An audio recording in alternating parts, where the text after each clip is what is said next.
प्रयास किया पर सुना नहीं आपने। मैया ने कहा अब की बार सुनाओ, अब हम सुनेंगे। तो बाबा ने कहा ठीक है मैं कथा सुनाऊंगा, पर आपको जो है हुंकारियां भरनी है, ओम ओम कहना पड़ेगा, तब तो हम जानेंगे आप कथा सुन रही हो। हम तो मस्त वक्ता हैं, बैठे रहेंगे आंख बंद करके कथा सुनाएंगे, आप सुन रहे हो कि नहीं सुन रहे हो कैसे जानेंगे। तो ऐसा करना, आप कथा के बीच में ओम ओम करती रहना। माता ने कहा ठीक है। बाबा ने डमरू बजाया, कैलाश पर्वत पर जितने जीव जंतु थे सब चले गए। एक सुक तोता जोड़े के साथ रहता था, वहां पर एक अंडा था उसका, वो छूट गया। कथा प्रारंभ हुई। प्रथम दिन की कथा के प्रभाव से अंडा फूट गया, जीव का प्रादुर्भाव हुआ, तोता निकला। कथा चलने लगी, तोते में प्राण है, अब तो शक्ति भी आने लग गई है कथा को सुनते सुनते। जब अंतिम दिन कथा का चल रहा था, उस समय माता पार्वती को नींद आ गई। माता सो गई। तोते ने सोचा मैया सो गई हैं, अब ओम ओम करना बंद कर दिया है तो शायद बाबा कथा बंद कर दें। तोता नकल भी कर लेता है ना। अब माता की भांति तोता ओम ओम करने लग गया। बाबा ने पूरी कथा सुनाई और जैसे जयकारा लगाया, बोलिए बांके बिहारी लाल की। उसी समय माता पार्वती जग के बैठ गई। बाबा फिर क्या हुआ? उद्धव जी कहाँ गए? बाबा मुस्कुरा के पूछे का भया? कथा सुनी नहीं? कहा बस थोड़ी सी, बस तनिक आंख लग गई मेरी। बाबा ने कहा लग गई तो ठीक है, फिर अब बैठो। लेकिन तुमने नहीं सुना, फिर सुना किसने कथा? तो कहे हमको पता नहीं है। पीछे मुड़ के देखे तो एक तोता बैठा हुआ है। बाबा ने त्रिशूल उठाया, बोले अब इसको नहीं छोड़ेंगे। तोता भागने लगा। भगवान शंकर पीछा करते हैं। पूछा क्यों मारने दौड़ रहे हो प्रभु इसको? भगवान ने कहा इसने कथा तो सुनी है पर नियम तोड़ा है कथा का। कथा सदैव सन्मुख बैठ करके सुननी चाहिए व्यासपीठ के, और इसने तो पीछे बैठ के सुना है। और पीछे बैठ करके कथा सुनना ब्रह्म विद्या की चोरी करना होता है। इसलिए बाबा दौड़े, तोता उड़ता हुआ गया। व्यास जी के आश्रम पर उनकी पत्नी जो हैं बिटपा देवी कुछ कार्य कर रही थी। तब तक जम्हाई आई। तो मुंह खुलता है ना, जम्हाई आती है, मुख में वो तोता प्रवेश कर गया और उदर में जाकर के बालक रूप में परिणित हो गया। बोलिए भक्तवत्सल भगवान की जय हो, राधा रमण सरकार की जय हो। शंकर भगवान वापस चले गए। ओह बालक 12 वर्षों तक मां के गर्भ में रहा और गर्भ को ही मंदिर बना दिया। भीतर से राम राम की आवाज आती है। पिताजी कहते हैं बेटा बाहर आ जाओ। भीतर से आवाज आती है क्षमा करें, बाहर आते ही ये माया हमको ग्रसित कर लेगी। देखिए जब बालक का जन्म होता है तो मुट्ठी बांध के आता है। जब तक उसकी मुट्ठी बंधी रहती है तब तक उसको ये नहीं पता चलता है कि पिताजी हैं, ये माताजी हैं, ये भैया हैं, ये भाभी हैं। जैसे ये खुलना शुरू हुआ ना, उसी समय उस पर माया का प्रकोप। सुखदेव जी कहते हैं मैं नहीं आऊंगा क्योंकि बाहर आते ही माया ग्रसित कर लेगी। सारे जग को रही है नचाए, हाँ नचाए, हरि माया जादूगरनी। सारे जग को रही नचाए, हाँ नचाए, हरि माया जादूगरनी। सारे जग को रही है नचाए, हाँ नचाए, हरि माया जादूगरनी।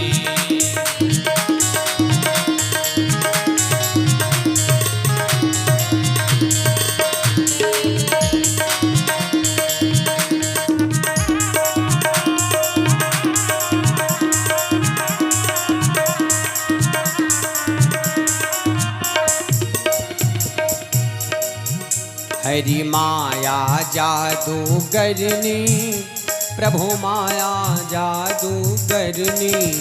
हरि माया जादूगरनी, प्रभु माया जादूगरनी।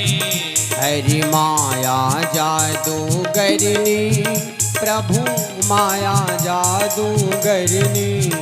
हरि माया जादूगरनी, प्रभु माया जादूगरनी।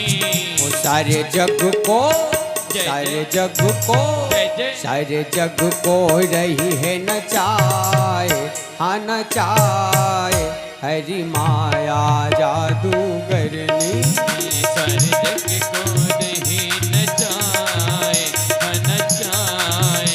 हरि माया जादूगरनी।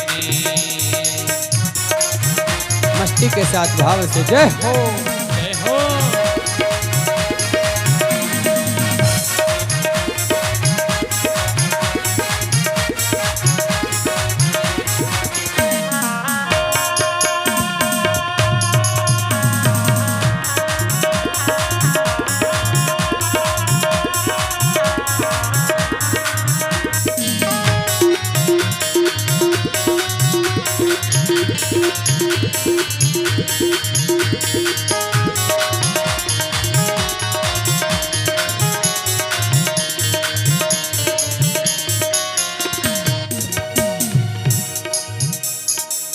या माया को कोई पार न पावे, या माया को कोई पार न पावे। हाँ, या माया को कोई पार न पावे, या माया को कोई पार न पावे।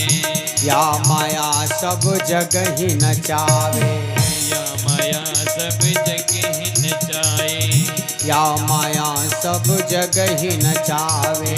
या माया सब जगह नचावे। और दुख में, जय जय, और दुख में, जय जय, और दुख में सुख दर्शाए, दर्शाए। हरि माया जादूगरनी। सारे जग को रही है नचाए, हो नचाए। हरि माया जादूगरनी। सारे जग को रही है नचाए, हाँ नचाए। हरि माया जादूगरनी। सारे जग को रही है नचाए, नचाए।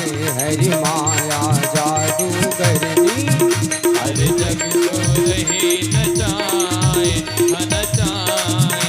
हरि माया जादूगरनी। सारे जग को रही नचाए, हाँ नचाए। हरि माया जादूगरनी। सारे जग को रही नचाए, हाँ नचाए। हरि माया जादूगरनी। भगवान की माया सारे संसार को नचाती है। कोई नहीं बचा माया के चक्कर में, सब नाचे। ब्रह्मा जी, शंकर जी, सब माया के चक्कर में नाचे। माया के प्रकोप से कोई नहीं बच सकता। तो सुखदेव जी कहते मैं नहीं आऊंगा बाहर। पिताजी कहे बेटा तेरी माँ को कष्ट हो रहा है। बेटा ने कही पिताजी अगर भगवान खुद आकर कह दे बेटा बाहर आओ, हमारी माया तुमको ग्रसित नहीं करेगी तब तो हम आएंगे, वैसे नहीं आने वाले। तब स्वयं भगवान को आना पड़ा। भगवान ने जब आश्वासन दिया कि बेटा तुमको मेरी माया ग्रसित नहीं करेगी, तब जाकर के 12 वर्षों के बाद माँ के गर्भ से बाहर पधारे। और जन्मते ही यम प्रव्रजंतम अनुपेतम अपेत कृत्यम द्वैपायनो विरहे कातर आजुहावा।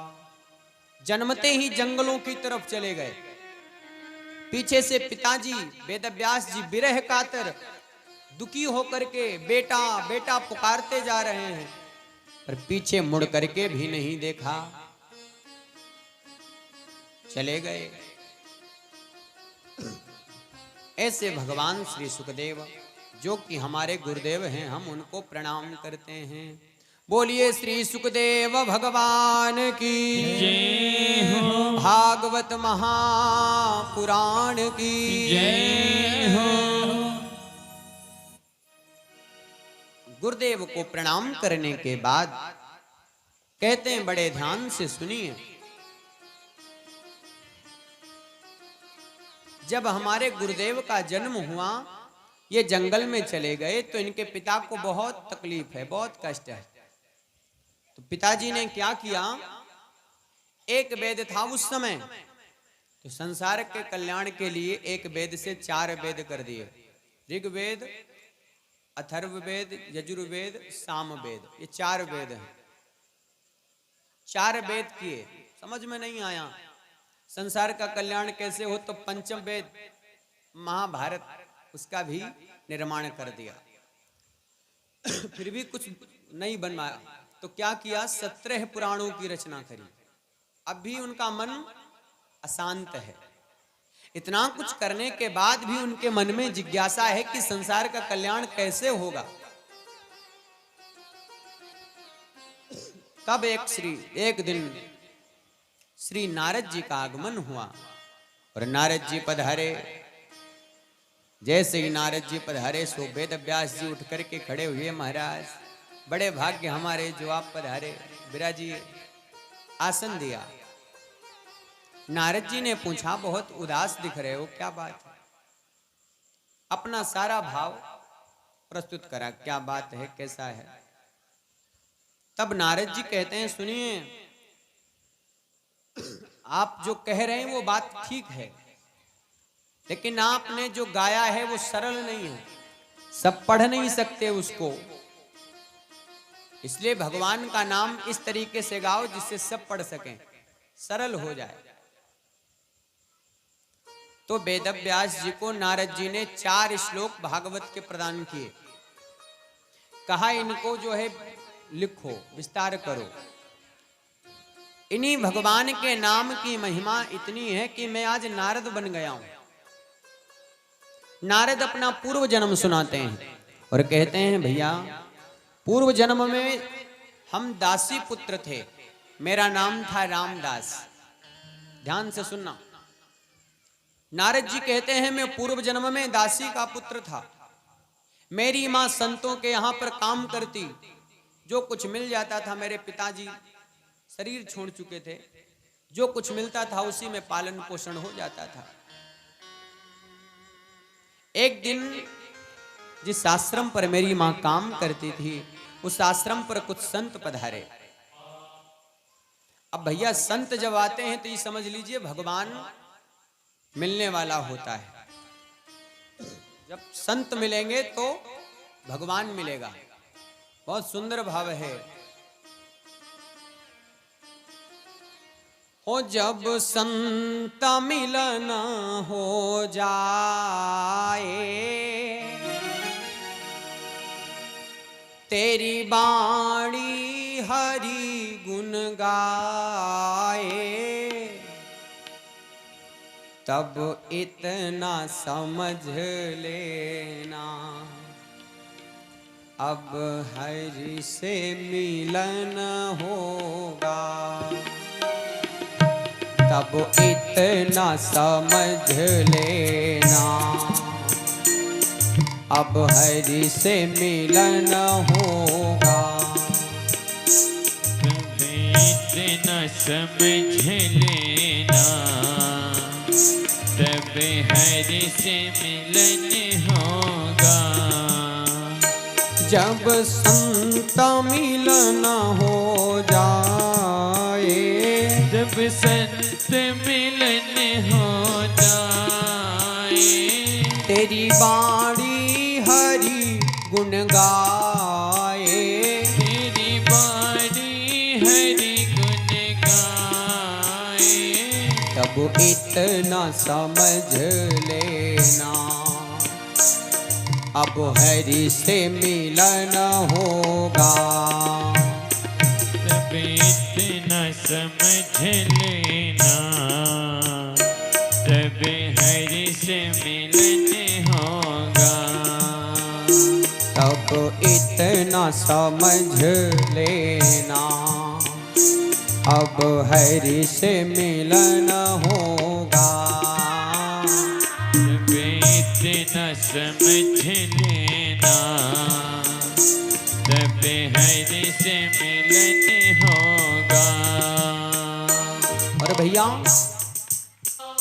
नहीं क्रोध किसी पर आए, नहीं क्रोध किसी पर आए, सब में तो नजर हरि आए, सब में तो नजर नहीं आए।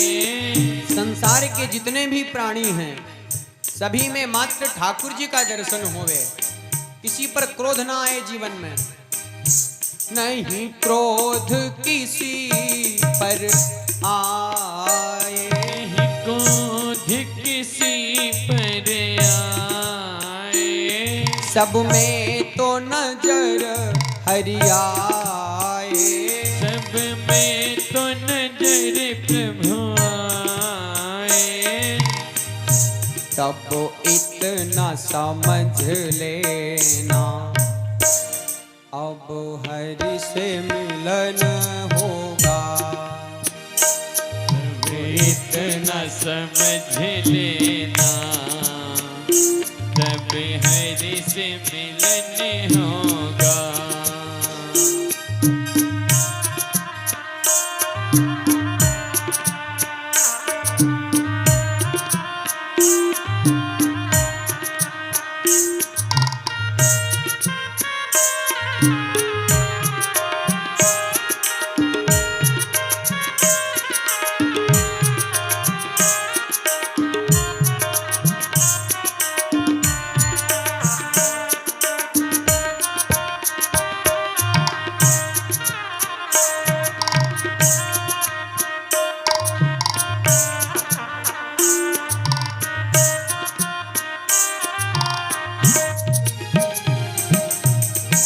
आँखों से आंसू आए, आँखों से आंसू आए, दिन रात याद हरि आए, दिन रात याद हरि आए।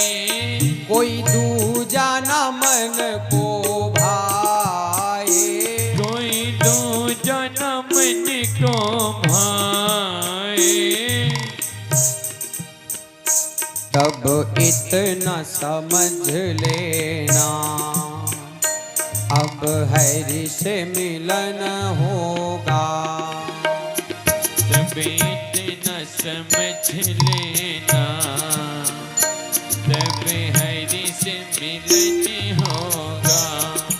हो जब संत मिलन हो जाए, जब संत मिलन हो जाए, तेरी वाणी हरि गुण गाए, तेरी बारी हरि गुण गाए।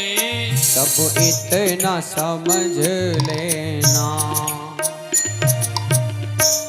अब हरि से मिलन होगा। तब इतना समझ लेना, तब हरि से मिलन होगा। तब इतना समझ लेना, अब हरि से मिलन होगा। तब इतना समझ लेना, तब हरि से मिलन होगा।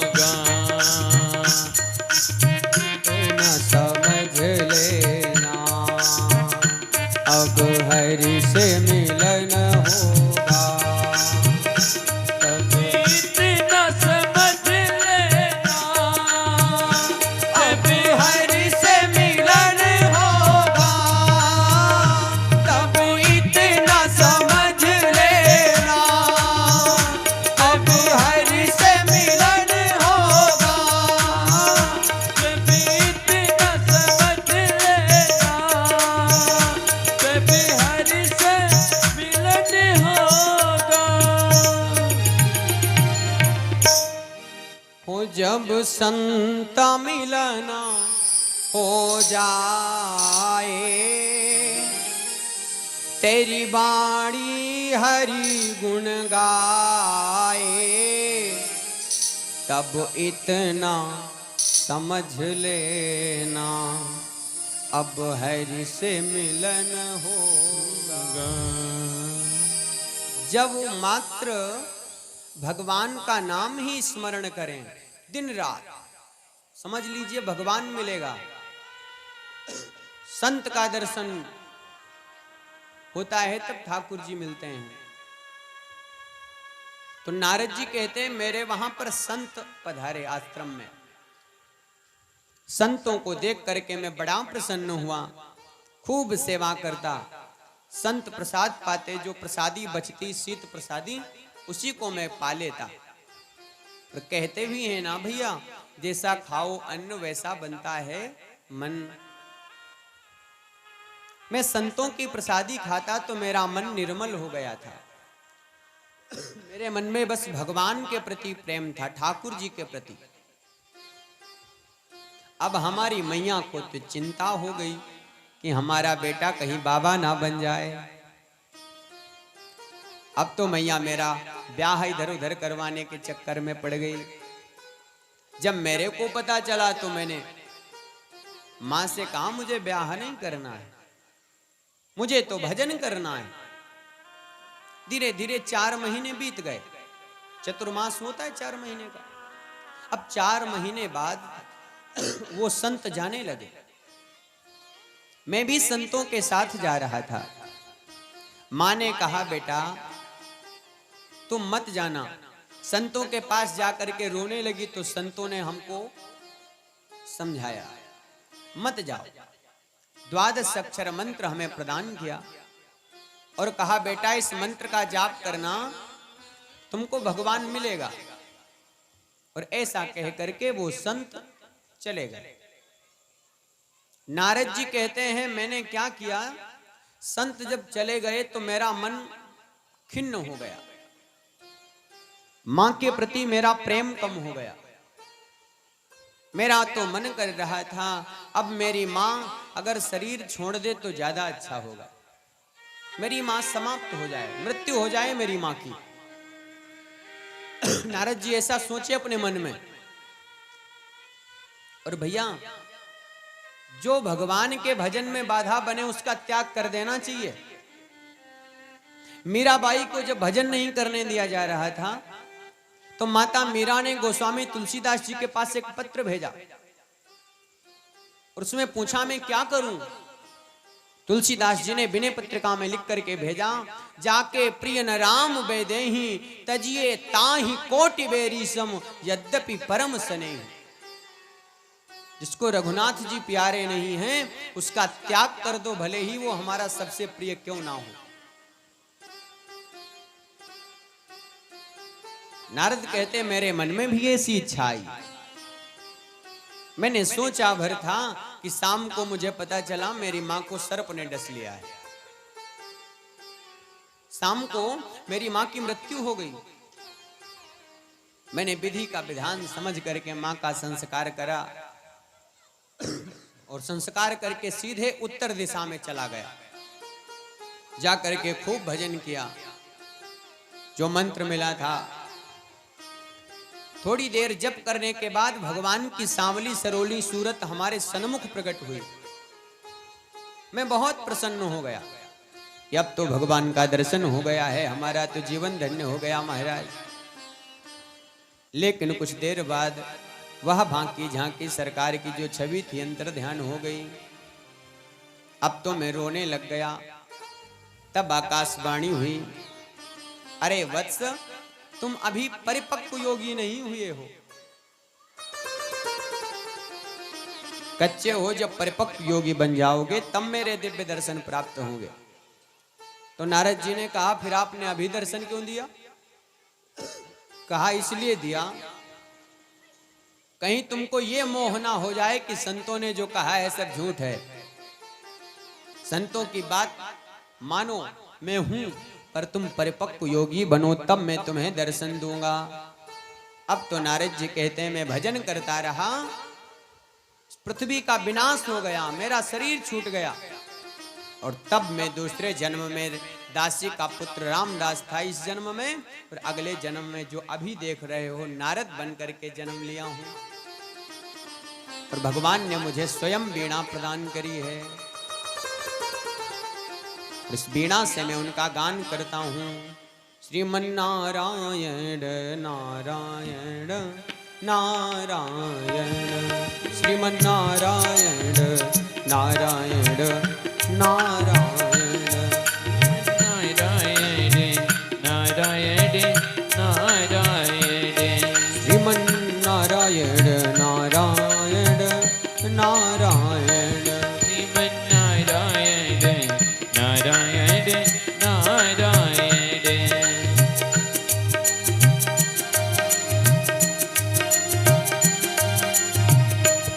श्रीमन्नारायण नारायण नारायण, श्रीमन्नारायण नारायण नारायण, श्रीमन्नारायण नारायण नारायण, श्रीमन्नारायण नारायण नारायण, श्रीमन्नारायण नारायण नारायण, श्रीमन्नारायण नारायण नारायण, श्रीमन्नारायण नारायण नारायण, श्रीमन्नारायण नारायण नारायण। अब मैं उसी से नारायण नारायण गान करता फिरता हूं, इसलिए आप भगवान की महिमा को गाओ। तब तो भैया नारद जी के कहने पर व्यास जी ने उन 4 श्लोकों के 18,000 श्लोक बनाए, जो है श्रीमद् भागवत की परम संहिता। उसको अपने बेटा श्री सुखदेव जी को प्रदान करे। क्यों? भागवत की रचना हो गई, तब कोई पढ़ने वाला शिष्य नहीं मिल रहा था। भाई आप अच्छा सा घर बनवा दें, खेत खरीद लें, उस घर को और खेत को देखने वाला कोई बेटा भी तो होना चाहिए। अब गुरुदेव पढ़ाने के लिए बैठे, पढ़ने वाला शिष्य नहीं है तो कैसे काम चलेगा? तो अब शिष्य भी होना चाहिए। तो श्री सुखदेव जी को बुलवाया गया, अपने शिष्यों को मंत्र याद करवा करके वनों में भेजा और कहा जा करके इन श्लोकों को गाओ, तब जा करके मेरा बेटा यहाँ आएगा। तो जाते ही भैया जंगलों में शिष्यों ने श्लोक गाना शुरू कर दिया। अहो बकीयम स्तन कालकूटम जिघाम सयाप्यदप्य साध्वी। अहो आश्चर्यम, अहो मतलब आश्चर्य, बकी नाम पूतना का, पूतना का नाम बकी, क्यों? बकासुर की बहन है। अहो बकीयम स्तन कालकूटम, वो बकी यानी कि पूतना अपने स्तन में कालकूट विष लगा करके आई, और प्रभु ने उसका भी उद्धार करा और अपनी मां की भांति उसकी सदगति कर दी। ऐसो को उदार जग माही। अब जैसे ही सुखदेव जी ने सुना, सो दौड़े दौड़े आ गए भैया। बड़ा सुंदर बड़ा मीठा श्लोक है भैया, हमें भी सुनाओ। शिष्यों ने कही महाराज हमें तो बस इतना ही पता था, बाकी का अगर लेना है तो अपने पिताजी के पास चलो। तो श्री सुखदेव जी वेद व्यास जी के पास गए और जाकर के 18,000 श्लोकों की वो परम पावन संहिता श्रीमद् भागवत का अध्ययन करा। इसके बाद उन्हीं श्री सुखदेव जी के द्वारा राजा परीक्षित को प्राप्त हुई है। बोलिए भक्त वत्सल भगवान की जय हो, श्री सुखदेव भगवान की जय हो। इसके बाद कहते हैं भैया राजा परीक्षित कौन है? राजा परीक्षित का हमको पावन चरित्र सुनाइए। तब कहते हैं बड़े ध्यान से सुनिए। यदा मृधे कौरव संजयानाम वीरे स्वथो वीर गतिम गतेषु। सूत जी कहते हैं उस समय की बात जिस समय महाभारत का युद्ध समाप्त हो चुका था, सारी कौरवों की सेना मारी जा चुकी थी, चील कौवे मंडरा रहे थे, दुर्योधन कुरुक्षेत्र के मैदान में पड़ा हुआ है।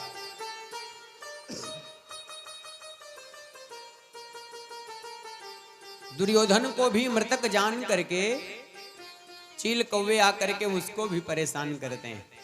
दुर्योधन भगाते भगाते थक रहा है। यह स्थिति जब अश्वत्थामा ने देखी, द्रोणाचार्य के बेटा ने, सो दौड़ा दौड़ा गया, जाके बोला महाराज ये बताइए आप इस स्थिति में इतना परेशान क्यों हो रहे हैं?